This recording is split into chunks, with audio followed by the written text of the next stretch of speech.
राजपुत्र ठकसीन भाग 5. चोरावर मोर. अवंती नगरीत आल्यावर ठकसीन एका म्हाताऱ्या बाईकडे मुक्कामाला राहिला. ही बाई माळीण होती. राजवाड्यात हार गजरे फुले पोहोचवण्याचे काम ती करीत असे. तिला चांगला पैसा मिळे. ती एकटीच तिच्या घरात राहत होती. तिला हा मुलगा फार आवडला होता, त्यामुळे तिने आपल्या घरी राहण्यास परवानगी दिली. ठकसीनालाही ती म्हातारी आवडली. आपले सामान नीट ठेवून शिदा आणण्यासाठी तो बाहेर पडला.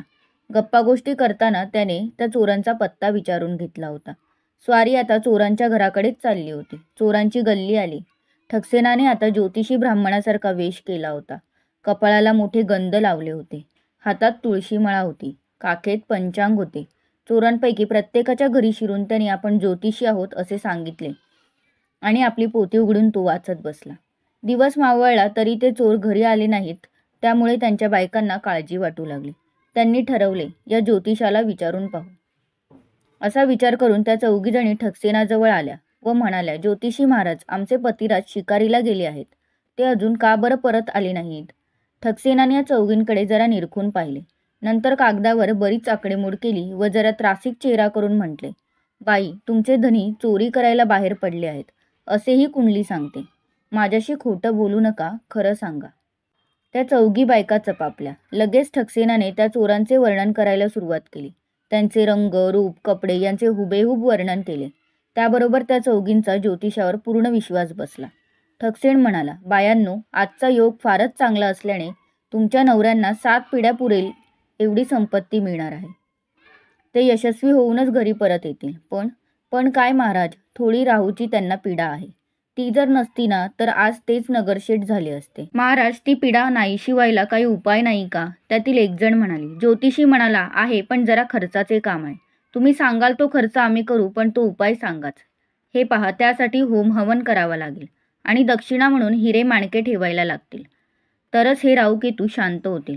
ठकसेनाच्या शब्दावर पूर्ण विश्वास ठेवून त्या चौघींनी त्या होम हवनाचे सर्व साहित्य आणून दिले. एवढेच नाही तर खास बाजूला हिरे माणकेही आणून दिली. ठकसेनाने सराईताप्रमाणे होम सुरू केला. दक्षिणा ठेवली आणि नंतर त्यांना सांगितले, हे पहा, तुम्ही आता डोळे मिटून घ्या. मी सांगेन त्याच वेळी डोळे उघडायचे. आधी डोळे उघडले तर तुमचे डोळे फुटतील. लक्षात ठेवा. आता त्या राहूच्या शांतीचे काम पूर्ण झाले आहे.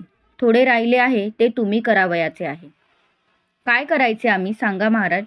आज रात्री हा दुष्ट ग्रह तुमच्या प्रत्येकीच्या दाराशी येईल व तुम्हाला दार उघडायला सांगेल.